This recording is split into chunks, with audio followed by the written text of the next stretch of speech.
Hi Pablo, thanks for having me here in the House of Blockchain. Thank you, Ramona, for inviting me for this interview. So for a start, can you tell me about yourself? What have you done so far? Well, I come from the telecommunications industry. I was CEO of Telefonica, the Spanish telco company in Uruguay. And I was in the first wave of the internet. This was in the early 90s.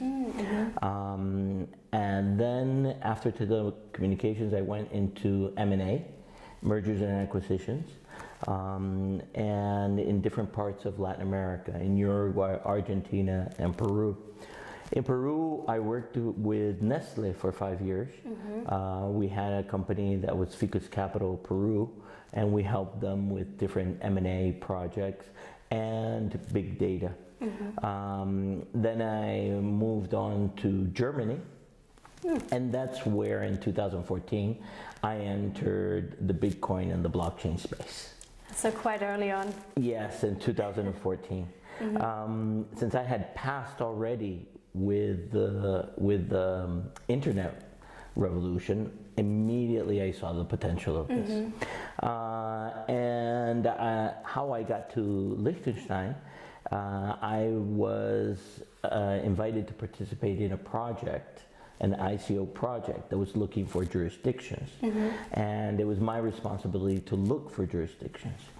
And I looked everywhere, Hong Kong, of course I live in Zug, so Zug, and also in South Korea, Singapore. And I met Marian and Yanni one night through a common friend, and they told me that they were in Liechtenstein. I was like, Liechtenstein, where? What is it? What is it? Where is it? And they told me of this very friendly country with open-minded regulators that were really wanting to become a crypto-friendly country. So I looked and looked, and I could not find anybody that could tell me, this was 2017, that it could tell me, you know, who was a lawyer or how I could start. And finally I met Thomas Nageli. And we did one of the first workshops that he did here in Liechtenstein with a team. And it was really funny because we had a meeting here. We were 2 days in Liechtenstein, and then we were going to meet with other lawyers in Zug. And we finished the meeting at Bank Frank, I remember, because that day we had met with a regulator, we had met with Thomas and Andreas Nig. The whole package. The whole package, and we finished with Mauro. This is Mauro in Bank Frank. And we left that meeting and we all looked at each other and said, there's no need to go to Zug. This is definitely the jurisdiction. And that's how I arrived. Then after that project, I decided to open an advisory services company and help other companies that wanted to do the same thing that we had done in Liechtenstein. And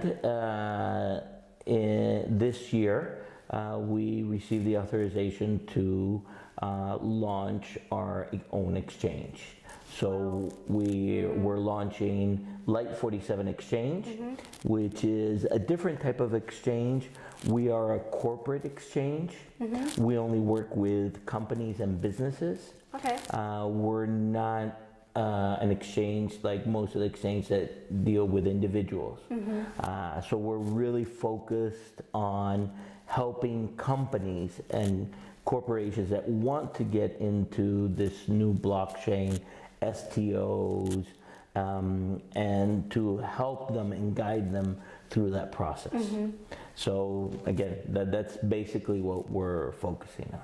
So even if with the exchange you're still advising? Yes, we have two branches. One is the exchange, and working with me is my brother, who he has worked 20 years in Wall Street. and he lives in New York. And right now he's working with Deutsche Bank, and he's the one who's going to be in charge of the exchange, because many of the clients come from the United States, and there's a lot to do in terms of the corporate world. And I am focused more on the advising services part of the company. You sound like you're a good team together. We're a very good team. We're a very good team. We've had different evolutions. He's lived in the States almost all his life.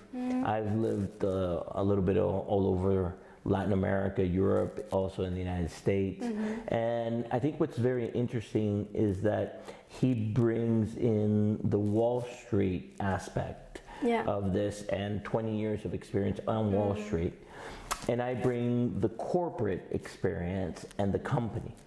So this is where we try to match these companies that are trying to find new ways to finance their operations and new ventures and innovation with the crypto and the blockchain aspects to it. So we have a very, very good mix, and we have a very extensive network both in the corporate and in the financial sector. That's great. Yeah. And the name Light47, you once told me a really nice story about it. Well, I always like to, when I come up with a name for the company, I like to do a little bit of research. And there was a book in Rugel in the hotel. And it was like a children's book about the history of Liechtenstein. And it talked about the Liechtenstein, the light in the rock. So there I came up with light for Liechtenstein. And then I'm a sailor, so I really like to know where I am. And Liechtenstein is on the 47th parallel. So that's how Light47 came to be, because Liechtenstein is a light in the rock, and we are on the 47th parallel. Such a great idea, because it's always so difficult to find the name for a company. Yes. Very creative. Yes. Yeah, really, we fell in love with Liechtenstein, and that's why for the past 2 years we have been here, and we've worked to try to see how we can promote Liechtenstein. I have become part of the Crypto Country Association, of which I am an ambassador, and trying to create these bridges between Liechtenstein and Latin America and other countries. So you must be traveling a lot. Yes. This last year was really crazy. This year I'm trying to travel less and be more time here in Liechtenstein. To be in the lovely country of Liechtenstein with all the mountains. Yes, it's really incredible. It's I'm a paraglider. As well. And I've been, last year I met some of the members from the Paragliding Association of Liechtenstein. And so this year, in this spring, I'm waiting to launch from the new site that they inaugurated this year. So I can look up and say hello to you. Yes. Yeah, that's a really funny story. In Peru, I flew a lot right on the coast, and my family would come to the shopping center, and I would say, "Hey, look up, I'm here." So that's a very funny story. So here also. Maybe I can land right in front here of the offices. Yes, you'd have enough space here. Yeah. You have founded also a new project called Crypto Bay Montevideo. What's that about? Well, one of the things that I always like to analyze the history of the country, and when we were analyzing the pros and the cons of each jurisdictions, one of the issues that Switzerland and Liechtenstein have are the issues of immigration and the issues of visas. So if what we're thinking is to scale this up, and with the new blockchain act attract companies coming to Liechtenstein, this was going to become an issue for non-EU citizens. So I started thinking how we could create some type of solution where the companies are incubated and do their development somewhere else, and they do their capital raise and the financial aspects in Liechtenstein. So what we started thinking about is how we could do this. And then I was invited to Uruguay to speak at the first blockchain conference in Uruguay. And there I met with many of the government, people from the government that I knew from my time at Telefonica. And Uruguay is a country, it's very similar because it's a very small country in Latin America. It's 3 times the size of Switzerland, and it has a third of the population. Yeah. But in Latin America, it's one of the smallest countries. Compared to Liechtenstein? Compared to Liechtenstein is, I think Liechtenstein is 160 square kilometers. Yeah. The city of Montevideo is 230 square kilometers, just to give you an idea. Bit of a That's difference. big difference. And it has 1.5 million people. Wow. So it's, but basically there I saw that Uruguay has a very developed software development industry. They export $1.2 billion worth of software. Wow. And there are duty-free zones. So basically what I said is, well, maybe we could create a bridge between Liechtenstein and Uruguay, where companies that want to do blockchain projects are incubated in Uruguay, they have their development, and then we bring them to Liechtenstein to do their capital raise. And here, only 1 or 2 people would be here, which are part of their, management team. But their, development would be done in Uruguay. Yeah. So we created Crypto Bay Montevideo, which is a movement to develop blockchain solutions in Uruguay. And we're working with different companies to do exactly this, and the different duty-free zones for them to establish them in the duty-free zone. And we've already brought the first company from Liechtenstein to Uruguay. Oh, wow. Which is, we went with æternity to visit and see the possibilities of establishing themselves in Uruguay, because they're expanding all over the world. They expanded into Africa, into Asia, and now the next step is Latin America. So we're helping them into how to establish and see how we can create this bridge. And the next step would be to incubate companies in Uruguay that come up with really good ideas, really good projects, and then get them here to Liechtenstein to do the financing aspect. So you're combining the best aspects Of each together. jurisdiction. Yeah. And I think that's how you find real solutions for scalability. In blockchain, we're always with a problem of how do you scale this? Always a scalability. Always a scalability problem. So basically this is a solution of how we can scale, having a number of companies that are really substantial, and and not transforming Liechtenstein into a PO box sort of a country, because I don't think that's in the interest of Liechtenstein. But yes, going along with the issues that are currently in process. So I think that we're launching now the Blockchain Act in Liechtenstein.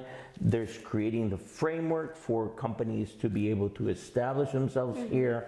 There's a clear legal framework.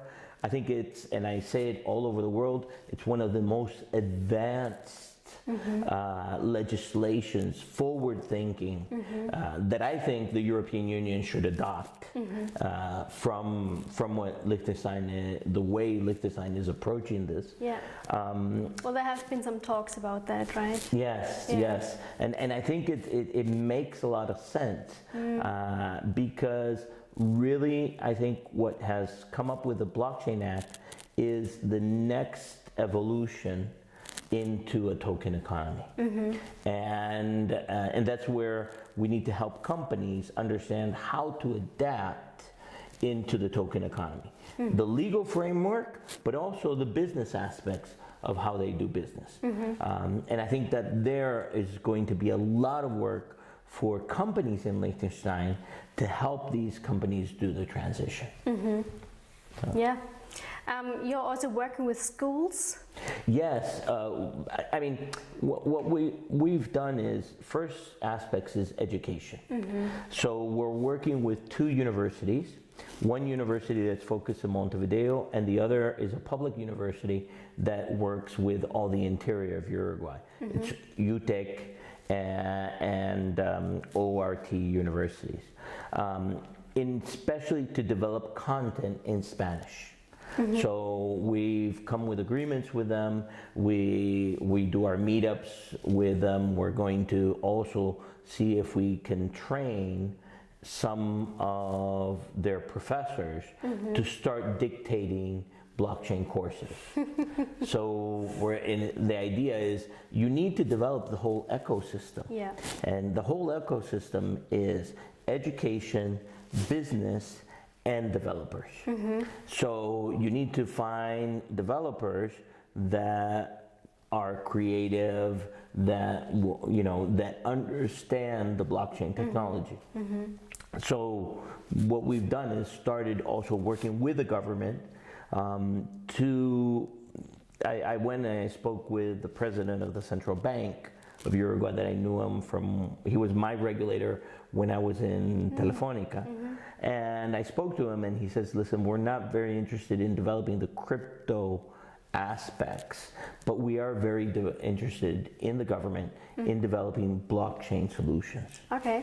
So what we've started working with them is starting to define different proof of concepts that companies that are based in Liechtenstein can apply to be able to develop in Uruguay. And I think that's going to be very productive, because I think at the stage where we are right now, really what we need is companies to do proof of concepts. Yeah. And really get it out there in order to have mass adoption. Yeah. And unless we do those proof of concepts for these companies and startups, it's going to be difficult to get the mass adoption. Which proof of concepts did you decide on then? Well, in Uruguay, there's various things that they're interested in. One of the things that they're interested, it's called, the Uruguayan government is part of the D7. The D7 are the most digitized nations in the world. Uruguay, 50% of every household in Uruguay is connected with fiber optic cable. Wow. So it has the highest download speeds of all of Latin America. And it also has a program where every child that goes to school has a laptop. So there's close to 300,000 children that have laptops today. And the whole curriculum is online, and they have in every public square free internet access, and in every school of Uruguay. So what we're trying to do is do all these POCs in all of these aspects that the government is doing in terms of digitalization.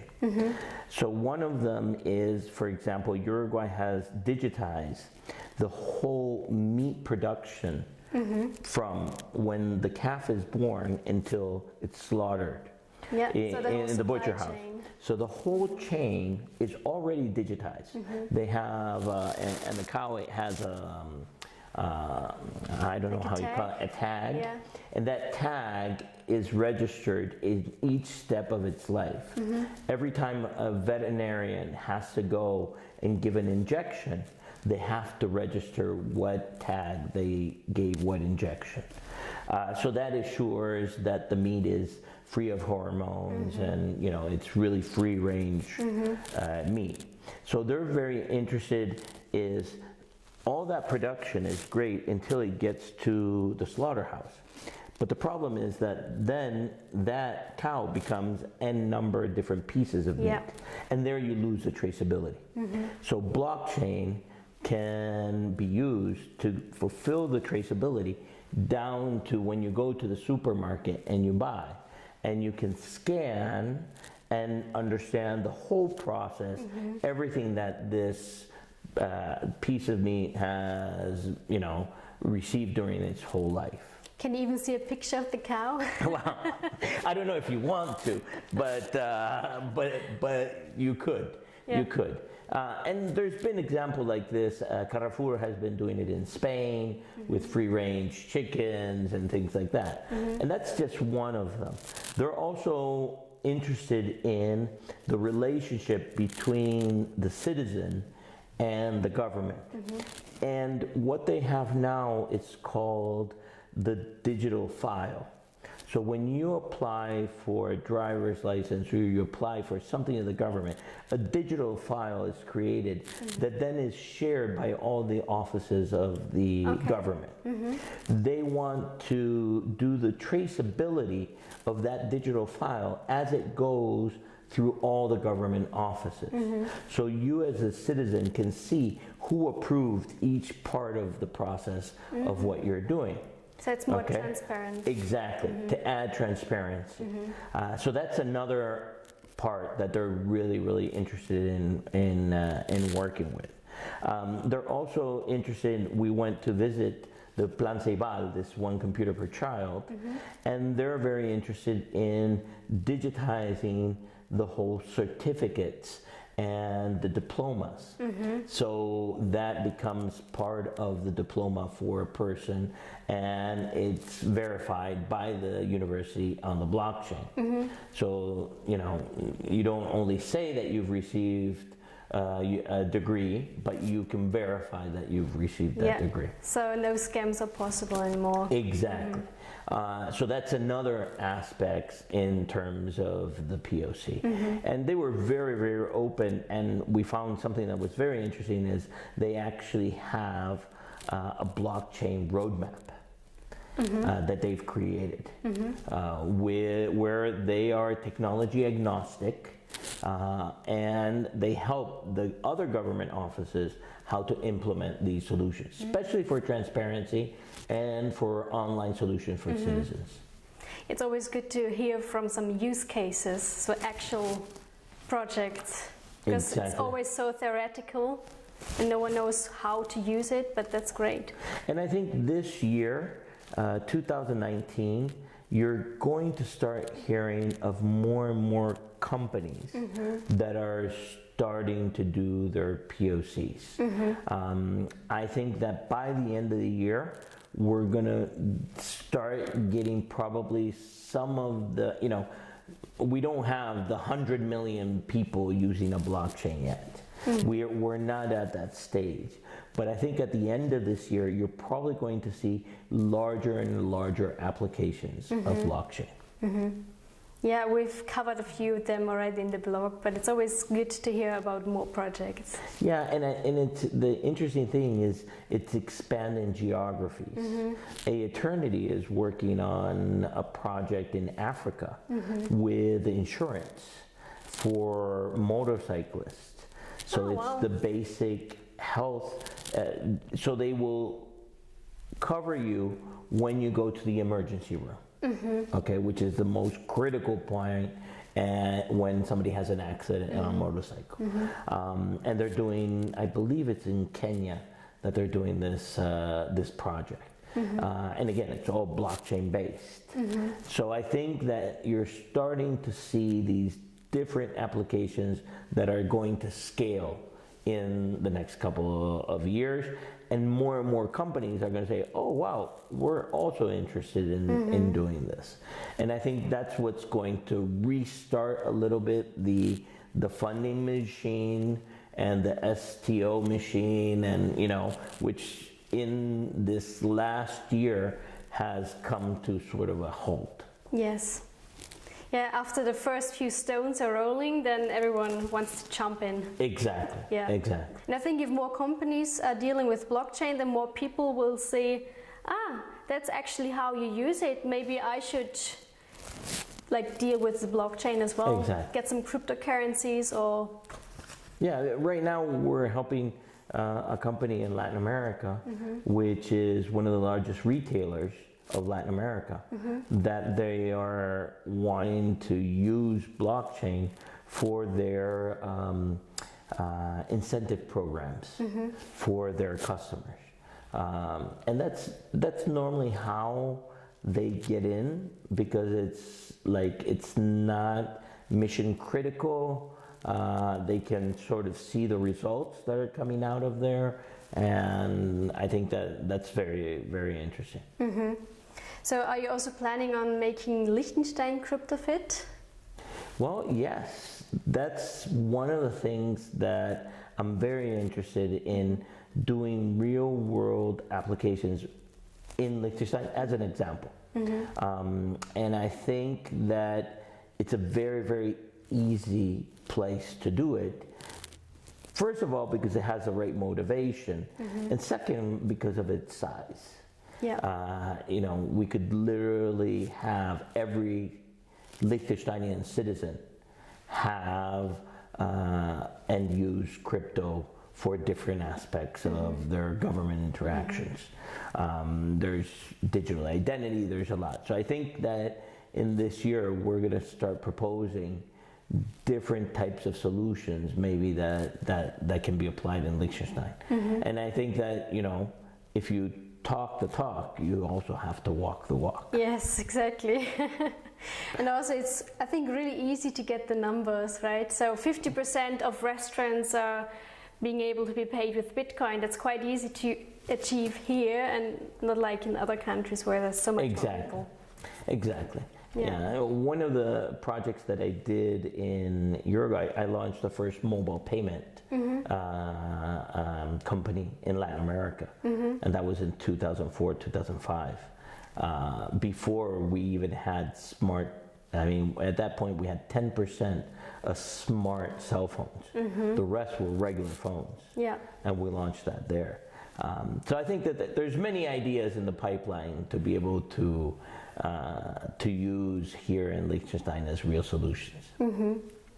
All right then, Pablo. Thank you very much for the interview. No, thank you very much for having me, and it's always a pleasure.